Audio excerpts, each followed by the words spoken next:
Hoje em dia a gente já sabe que o universo está se expandindo, mas você já parou para pensar como é que ele está se expandindo especificamente? Então, essa não é uma dúvida recente.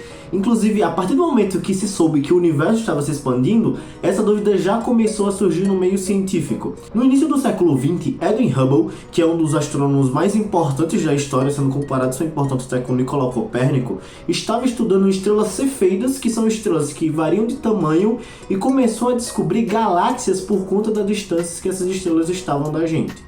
A partir dessas descobertas, primeiramente com Andrômeda, que das galáxias próximas da gente é a maior que tem, ela estava se aproximando da gente por conta de um efeitozinho chamado Blue Shift. Mas de primeira mão isso não é importante. O importante é que ele observou, ele descobriu que era uma galáxia, Andrômeda, e viu que ela estava se aproximando da gente.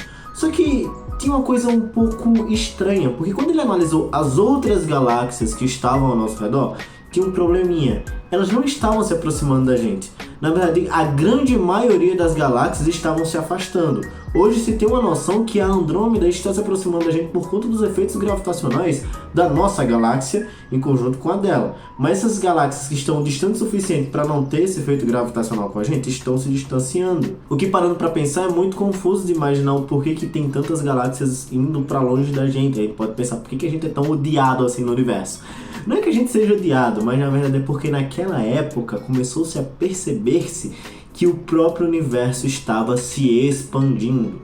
E foi exatamente nessa época, na verdade mais ou menos no início do século XX, que uma das teorias mais importantes da física estava surgindo, a teoria da relatividade geral de Einstein, que trazia pra gente uma boa noção de como era a geometria espaço-temporal de todo o universo, e que trouxe várias previsões como a existência de buraco negro, singularidades e comportamentos da luz no espaço-tempo, muitas coisas, só que também não vou me aprofundar aqui. Só que uma coisa importante essas equações de Einstein sobre a relatividade geral, ela dava uma noção de como é que o universo se comporta. E a partir dessas equações poderia-se ter a noção, sim, que o universo ele estaria se expandindo, se contraindo, se ele estaria estático. Estático, eu digo, parado. E é importante ver que essas equações vieram antes da descoberta da expansão do universo. Só que as discussões no tempo se tinha a noção, na verdade, que o universo ele poderia ser, na verdade, parado. Muitos físicos e cientistas tinham essa ideia de que o universo, na verdade, estava parado. Não à toa, Einstein, em sua equação, colocou um termozinho lá, uma constante, para que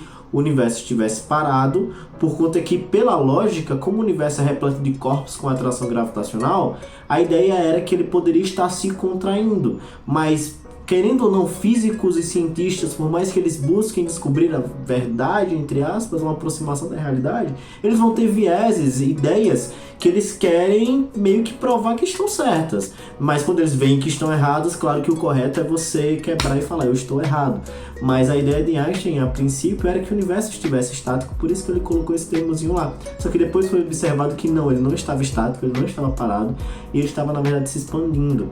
E a ideia era, como é que ele estava se expandindo? Será que ele estava acelerando cada vez mais rápido, a expansão cada vez mais acelerada, que é uma coisa um pouco contraintuitiva? Será que ele se expandia de forma constante ou será que ele, na verdade, desacelerava a sua expansão por conta da atração gravitacional dos corpos? Não sei se você vai seguir essa lógica, mas alguns pensamentos trazem essa noção de que, como eu já mencionado, por conta da atração gravitacional de inúmeros corpos que formam o próprio universo, a noção é que você tenha, na verdade, uma desaceleração por conta da gravidade dos corpos. Só que isso daí é uma noção física que foi quebrada, inclusive bem recentemente. Então vamos recapitular o que eu estava falando aqui para ficar de melhor entendimento. Einstein desenvolve a teoria da relatividade geral e tem uma matemática ali, tem uma equação que dá para descrever muito bem como é que funciona o espaço-tempo do universo. Nessa equação, ele coloca uma constante para dizer que o universo ele vai ser estático, ou seja, ele não se expande nem se contrai, ele vai ficar parado. Hubble vai analisar estrelas cefeidas em nebulosas que eles não tinham ideias que eram galáxias, vai descobrir que são galáxias e a partir daí vai perceber que elas estão se afastando da gente em sua grande maioria. E começa a questão, como é que esse universo estaria se expandindo?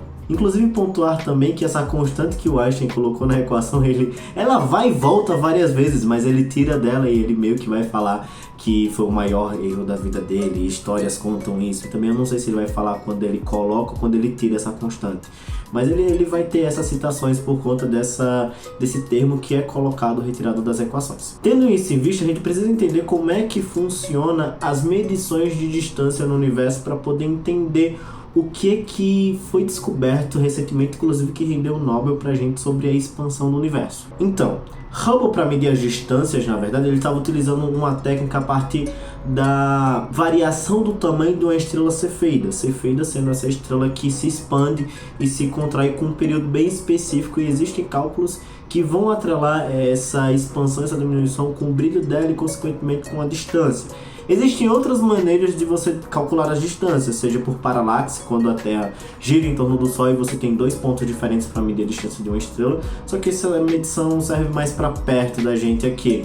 E existe também como você medir distâncias através da luminosidade dos corpos, mais especificamente o fluxo de luz que o corpo vai emitir e a gente vai acabar detectando aqui. Existe um termo chamado magnitude que está relacionado a isso e ele vai mudar de acordo com o logaritmo da luminosidade dos corpos. Não entrando na matemática a fundo, só quero deixar entender que a partir da luminosidade desses corpos a gente consegue sim calcular as distâncias até eles, só que corpos estão muito distantes e calcular essas distâncias é bem difícil quando a gente não sabe exatamente qual é esse fluxo de energia. A gente vai captar aqui na Terra, só que de uma maneira um pouco vai ser aproximado, e dependendo do corpo a gente não tem noção de como ele vai funcionar. As estrelas é mais tranquilo, assim, tranquilo entre aspas, claro, como na ciência é muito difícil calcular esse tipo de coisa, mas calcular a distância de uma estrela tem uma tranquilidade porque a gente consegue descobrir qual a temperatura dela por conta da cor dessa estrela. Inclusive tem um vídeo aqui no canal que fala sobre a evolução de estrelas e eu acabo citando um pouquinho disso.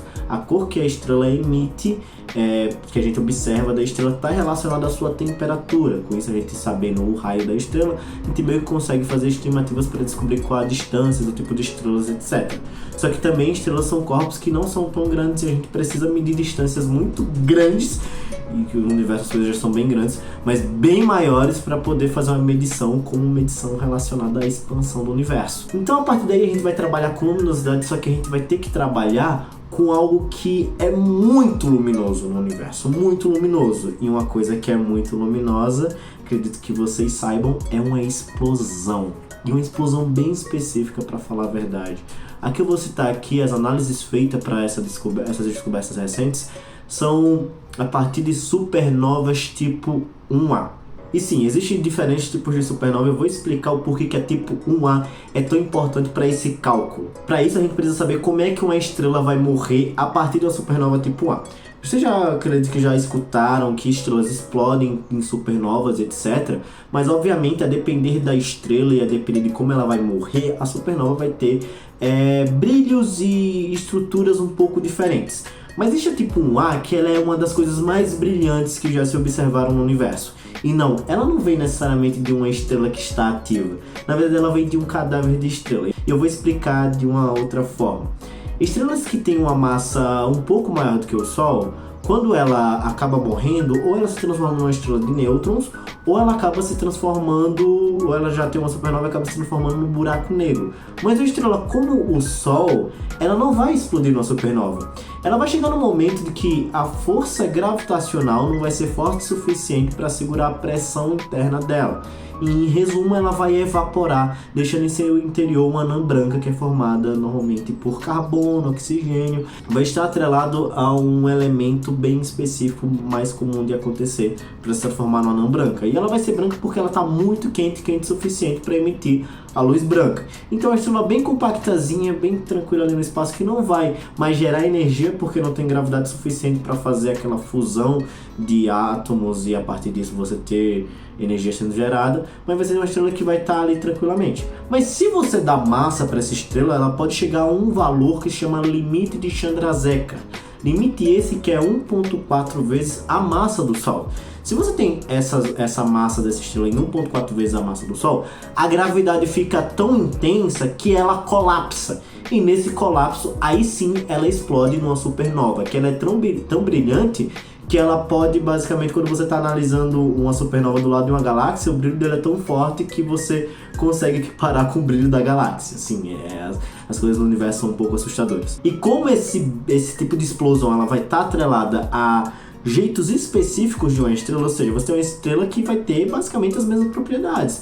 Então, essas explosões de supernovas tipo 1A, eles vão ter aproximadamente o mesmo brilho. Consequentemente, fica melhor de analisar as distâncias a partir de uma coisa tão brilhosa quanto a supernova tipo 1A e dá para se estimar melhor qual é essa distância e dar uma veracidade maior para os dados. Claro que seria muito melhor se uma supernova desse tipo acontecesse próximo da gente. Assim, próximo, obviamente, uma distância suficiente para a gente não morrer junto, não ser levado no processo. Mas próximo o suficiente para que a gente possa analisar esse brilho e ter uma exatidão bem maior de qual é o fluxo de energia que ele emite, e assim calculando essas distâncias com mais precisão e trazendo resultados mais significativos.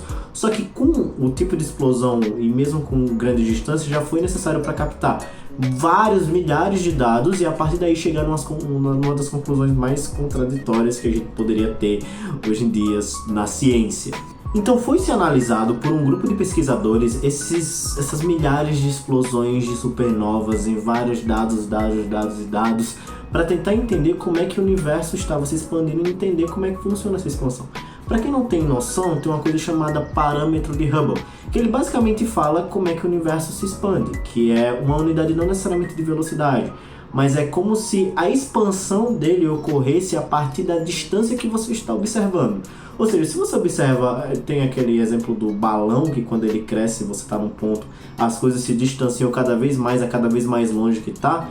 Então você vai ter esse tipo de unidade, você está num ponto e você vê as coisas se afastando de você, só que quanto mais longe essas coisas tá, ela se afasta mais rápido. Meio que é nesse caminho que segue essa noção. Só que você teria um valor fixo se fosse uma expansão acelerada, ou seja, em toda a história do universo você teria esse valor base que se manteve constante. Caso a atração gravitacional dos corpos estivesse atrapalhando essa expansão, a lógica seria que esse valor fosse diminuindo com o tempo e você teria um fim de universo em que ele colapsaria de novo para um centro. Só que, diferente desses dois casos, o que foi observado, na verdade, a partir de uma curvinha bem pequenininha ali naquele gráfico, é que, na verdade, essa expansão não é nem estática nem desacelerada. Essa expansão é acelerada. Isso quer dizer que tem alguma coisa no universo que não se sabe o que é, conhecida famosamente por energia escura, que está fazendo com que o universo se expanda de forma cada vez mais rápida quanto mais o tempo passa. Ou seja, tem uma coisa empurrando o universo para fora. Eu falo para fora entre aspas porque não tem uma noção básica do que é fora do universo, porque não tem necessariamente nada. Então é complexo, se eu ficar falando aqui vai demorar muito mais no vídeo. Mas chegou-se a essa conclusão, que rendeu o Nobel inclusive, de que o universo, na verdade, a expansão dele é acelerada. E é algo muito brisado de se pensar, principalmente pelo fato de que você pensa, tem tudo para ele estar sendo puxado para trás, para voltar, tem um monte de coisa puxando, só que ao mesmo tempo uma coisa gigante como o universo tem energia suficiente para ele continuar se expandindo e ainda aumentando a velocidade de expansão. Isso é bizarro, fisicamente falando, é bizarro de imaginar e é simplesmente bizarro, mas é basicamente assim que o universo hoje em dia, a partir das pesquisas e dos dados que a gente tem, ele está se expandindo. Então é isso, se você gostou, por favor, deixa seu like, se inscreve no canal e manda pra alguém que você acha que vai curtir esse tipo de vídeo. Como eu falei, tem um vídeo aqui sobre mortes de estrelas e eu citei alguns tópicos aqui que eu posso ter passado um pouco rápido, mas é porque o foco desse vídeo era sobre como o universo está se expandindo, mas pelo gostar de vocês que estão assistindo, isso pode me dar uma indicação de fazer vídeos específicos sobre temas específicos aqui, como evolução estelar, como a própria expansão do universo em si, essa história do Hubble e da relatividade, como supernovas, explosões do universo. Vai depender realmente de como esse vídeo vai ser recebido pelo público para eu saber se vale a pena continuar ou não. Mas eu realmente, se você chegou até aqui, eu agradeço. Se você quiser estudar para o Enem, tem vídeos aqui no canal falando sobre assuntos do Enem. Se você quiser estudar para o ensino médio ou algo do tipo, tem vídeos aqui com esses tipos de assuntos. Tem vlogs também para ajudar você na sua carreira estudantil ou algo do tipo, contando minhas experiências ou algumas ideias de outras coisas. Tem também, tem vários vídeos aí de divulgação científica como esse vídeo aqui. Então é isso, muito obrigado e tchau!